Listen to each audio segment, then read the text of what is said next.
When the fight is over, one thing I want to do is to pat myself in the back. Win or lose, it's one thing. I'm still here. Welcome to the final episode of Ghana's first ever youth president. Are you ready for the show? Well, it's been an exciting journey, a mixed bag of everything: disappointment, high expectation from the judges, very stern comments from some judges, and of course the Speaker of Parliament. But all through, we are here. Once again, want to say a very, very big thank you to all of you for staying with us at home, and of course you, our audience, who have walked this journey with us. We say Ayiko, but today we want to look at how the journey has been. Again, we started off with some ministry in no particular order: Ministry of Finance, Agric, Special Prosecutor, the Health Ministry, Sanitation and Water Resources, Education, and also Gender, Children and Social Protection, Roads and Highways, of course, Energy, and ZONGO and Inner Cities Development today. And that's what we're looking at. You have voted, but today your vote still counts. Star 714, star 13 hash is one of the code, that has been all through. So get on there and ensure you keep voting. The votes will accumulate, and ensure that you vote for the best cabinets, the best candidates as well. The names are there. Let's choose your favorite. Once again, there is an 11,000 Ghana cedis at stake. That's for the president and the other ministers that are going to be winning from today. Again, 20,000 Ghana cedis project fund that's also at stake for the president and the cabinet to use to start a certain agenda, all situated in the Sustainable Development Goals. It is the Ghana's Youth President. Welcome to the 10th episode with me, Kokulumo. If you are ready, today is the turn of the ZONGO Inner Cities Development. Wow, what a journey it has been. We are ready for action. We'll see you soon.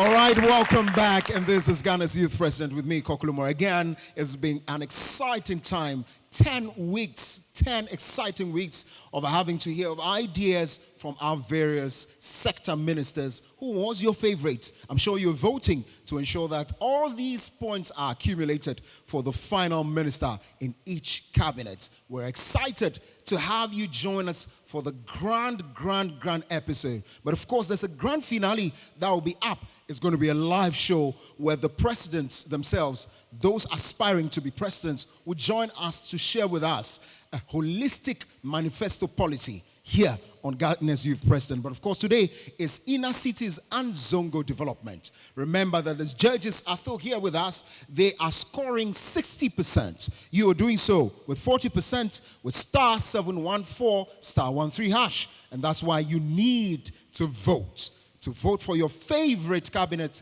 and your sector minister. Well, let me introduce the judges to you. Over the weeks, we've had some two faces that have joined us always and have kept faith with us.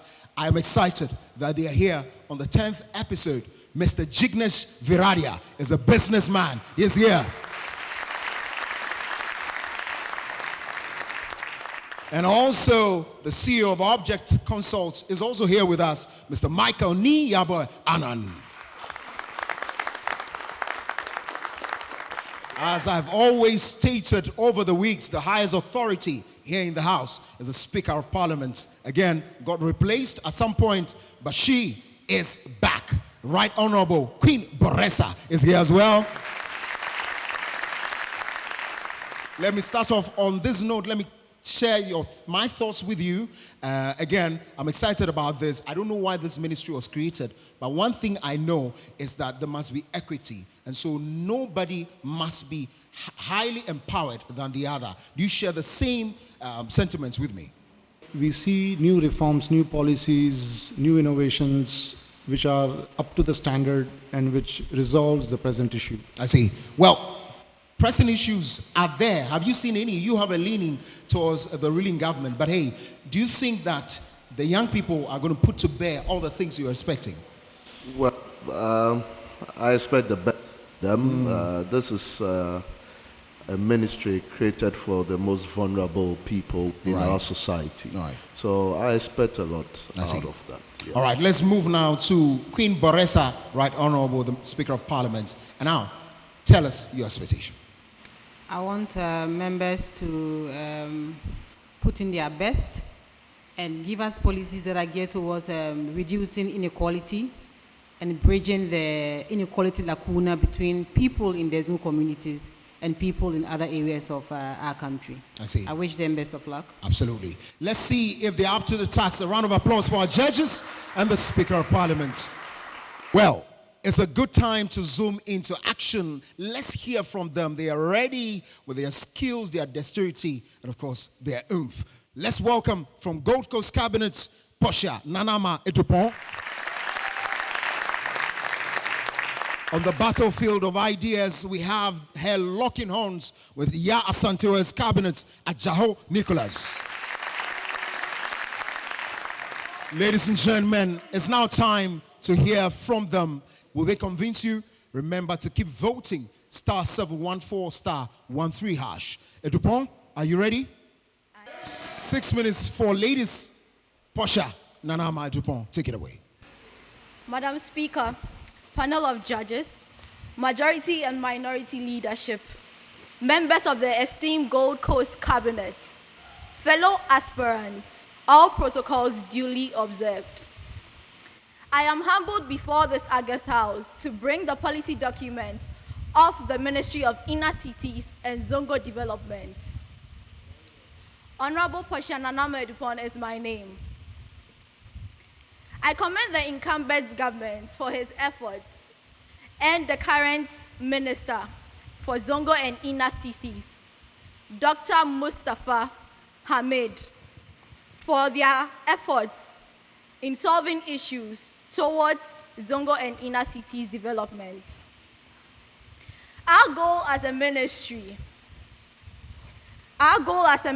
is to empower indigents of Zongo and inner city communities through a coordinated program of economic and social development policies to facilitate a prosperous, inclusive, and sustainable social transformation of the inner cities and Zongo communities.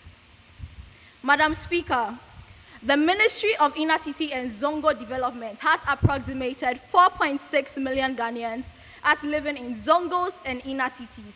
It has therefore highlighted certain critical factors of infrastructural development as well as economic and social advancement to drastically curb down this development.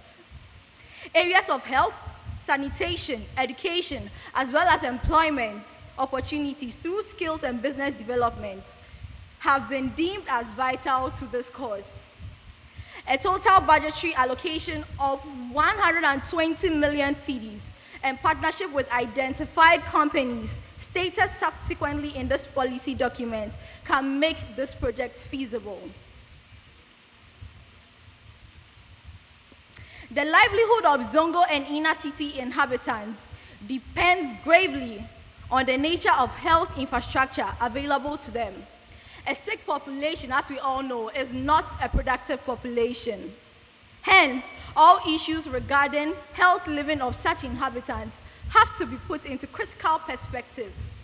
Due to the nature of accommodation available to slum dwellers, Zongo, sanitation and waste management has always been a worrying factor that goes a long way in affecting the health of inhabitants due to the quick spread of communicable diseases such as cholera. Waste disposal challenges result in the state of filth that is present in these communities. The lack of adequate KVIP systems, coupled with the lack of provision of pipe-borne water facilities, compounds into the unsanitary conditions under which these inhabitants live, posing a direct risk to their health.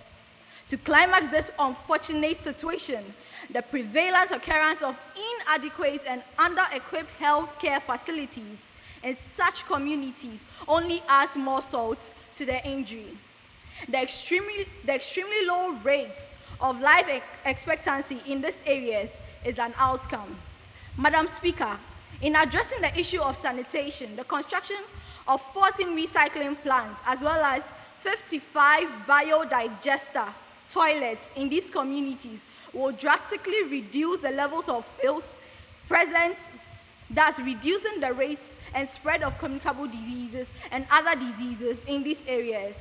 An estimation of 10 million cedis would be channeled to this effect. Working together with NS Chemists, the introduction of a mobile community healthcare center will alleviate the pressure on the few existing health facilities, reducing the low life expectancy rates experienced.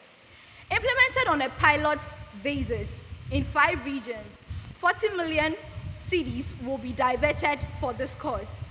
The ministry will also partner with the Ministry of Sanitation, Zoom Lion, and Caliber Ghana to fulfill this policy. At the end of the day, building on the SDG goal number 3, good health and well-being. Madam Speaker, aside looking at a better education with the people of Zongo and inner city communities, working towards goal 4, quality education, is also very key. With higher literacy levels translated into higher productive rates, a high premium should therefore be placed on the need for education with specific emphasis on the girl-child education in these Zongo communities. Inclusive and equitable access to and participation in education at all levels should be encouraged. A 2010 study puts the translation rate from primary school to secondary school in slum schools at 46%. The transition rates compared poorly to the non-slum at an average of 72% transition, while 92% had completed primary school. The primary school completion among the slum children's schools stood at 76%. Despite the introduction of free secondary school education in 2017, which was supposed to reduce the cost for low-income groups, 37% of pupils in these slums still don't make the transition to secondary school. Understanding the reasons for this and designing interventions was a major part of the project of our ministry. It is in this view that the Ministry for Zongo and Inner Cities. Thank you very much. Portia Nanama Etupong, Gold Coast Cabinet. Let's quickly move to Yasantoa Cabinet's Ajaho Nicholas. 6 minutes. Madam Speaker, panel of judges, co-members, honorable members, all protocol observed.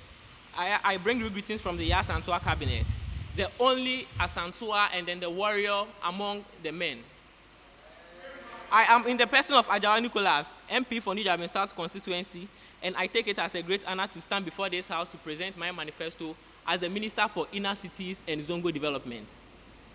Madam Speaker, it is of this reason that the current president, Nana Addo Dankwa Akufo-Addo, created this ministry, and development as defined by the United Nations is as read. The process where community measures come together to take a collective actions to generate solutions. Madam Speaker, the question is, how are these problems going to be solved? So on that issue, we have a policy for the Zongo communities as 7 objectives, which are 1, assurance of inclusive and equitable access and participation in education for all levels. 2, provide youth with opportunities for skills training, employment and labor market information. 3, upgrade existing slums and prevent occurrence of new ones. 4, promote behavioral change and enhance development access. 5, develop and maintain sports and recreational infrastructure. 6, promote sustainable tourism and preserve historical, cultural, and natural heritage. 7, enhance peace and security. And the question is, Madam Speaker, how are these objectives being achievable? This is why, as a competent member of the Yasantua Cabinet, I stand here today to give you solutions to how this problem can be solved.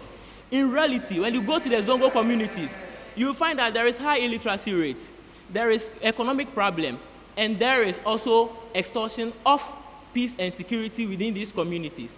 Madam Speaker, when we take high illiteracy rate, my cabinet will make sure that we collaborate with other institutions so that indeed these children can, these children in these communities, they lack interest and then access, or they have less interest in education. And the only way that children in these communities can have way through their education is through incentive measures, giving them an incentive. Let me take you back.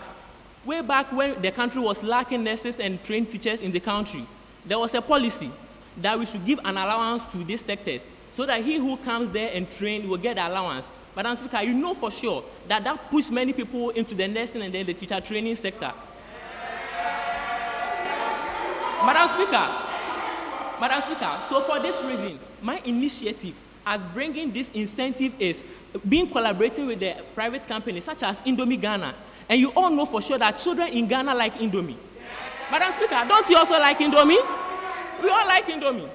So when children go to school and then they are being given these Indomies, at least once in every month or semesters, it will boost the children there that Miko school, I will get Indomie. Madam Speaker, moreover, I will partner with other media companies such as Media 7 so that at least we host a program on Saturdays and Fridays on the television so that when they see these Zongo children see their fellow colleagues on the television doing entertainment program, educative program, it will boost them that Charlie, when I also go to school, I also come on TV. These are what we call the incentive measures. Madam Speaker, on the issue of economy, my cabinet will collaborate and coordinate with existing national programs that offer apprenticeship and business opportunities to the youth within the Zongo communities, which will include setting up funds for startup to provide vulnerable ones within these communities skills. In 2019, we were able to take 800 people or youth from these Zongo communities with assorted vocational skills, and we promise to increase the number as day in, day out, when we are being given the chance as to rule as the Minister for Inner Cities and Community Development. Madam Speaker, finally, the whole idea to make Zongo communities and inner cities develop is a collective idea, such as from the first most important person to the least individual within the communities. It's very essential, and that is, they are being essential to the way that for the actualization of peace and security that we need within these communities. Madam Speaker, therefore my minister will then have zonal meetings with these community leaders because they are being able to influence them. We create a cohort groups within these communities so that we make it as a competition. He who behaves well gets a reward. Therefore, we create a task force that will monitor their activities within the community so that we know that, yeah, this group is behaving well. We give them award and their security, and that paves way for peace and security within the Zongo communities. Madam Speaker, I think these solutions are the fundamentals for development within the Zongo cities that we want. And I stand here as your competent minister to say that, yes, we are ready to do this. Thank you. All right, ladies and gentlemen, Yasanto's cabinet Ajahu Nicholas right there. Now let's go to the judges. Let me start with Mr. Jignesh Viradia. Let's do Posha Nanama Dupont on this one. Okay, as a new ministries, the policies were quite in place. I mean, you have tried your best in terms of elaborating what you could achieve as a new ministry. The prime objective or the focus is the Zongo communities. Now, how many communities do we have in Ghana in terms of population? We have 400 in Ghana. 400 communities? Yes, please. 400 Zongo communities in Ghana. Computing of how many population? 4.6 million. Awesome. Okay, thank you. All right, so let's go now to Mr. Michael Niabwana. Following up from where Gidnesh started to you with, you have 4.6 million. Yes, please. And your budget was 120 million. Yes, please. Is that enough? Thanks for the opportunity, sir. As I read in my policy document, 120 million and in partnership with companies will make this policy feasible. What is the benefit of these partnerships? Okay, these partners, I'm going to lobby with the president to, when these partners help us achieve this policy, they are going to enjoy some tax exemptions. They are also going to enjoy, some of the facilities, we are going to place subscriptions on them. Yes, and through these little subscriptions, they can also make their money out of it. So that is also another benefit they can get from partnering with us to make this policy feasible. All right. Okay, so if we're done with that, let's move on to Ajaho Nicholas. Let me start off with you, Mr. Michael Niyama. Nicholas, we already have school feeding. So what is the difference between your school feeding and then your Indomie policy? Thank you for the question. We have school feeding program, and then we know that this school feeding program is a routine. It's like a timetable. They follow one meal that they give to the children. So when we collaborate with this company, and then at least we bring in Indomie, they know that, oh, we are not used to the rice we'll be eating every day. So that will... I'm not sure they eat rice every day. They have some specific meals that they eat throughout the term. Let's say Monday we eat rice. And you think that is not nutritious enough? It is, but it's it's an, how do you call it, improvement. We are adding value to the school feeding program. Anyways, let's go to Mr. Jignesh Viradia. How do you intend to spend this 2,000 million Ghana cedis? Yes, this 2,000 million Ghana cedis, we have other projects, we have sanitation. Are you sure it's 2,000 million Ghana cedis? It's equivalent.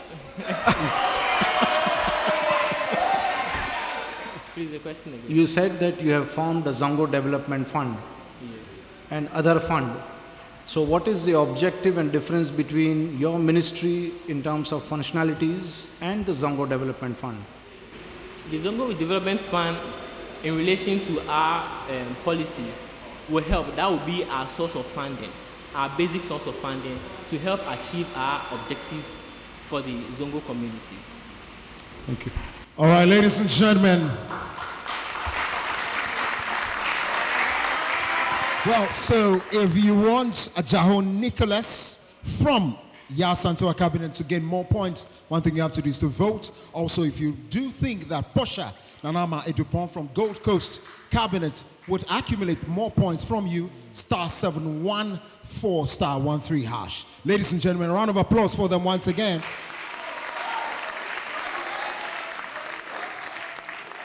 Right, so we'll take a break here. When we come back, ladies and gentlemen, we're bringing you back some two gentlemen who will lock horns. It's from the Republic Cabinet and also the Democrat Cabinet. Don't go anywhere, right back.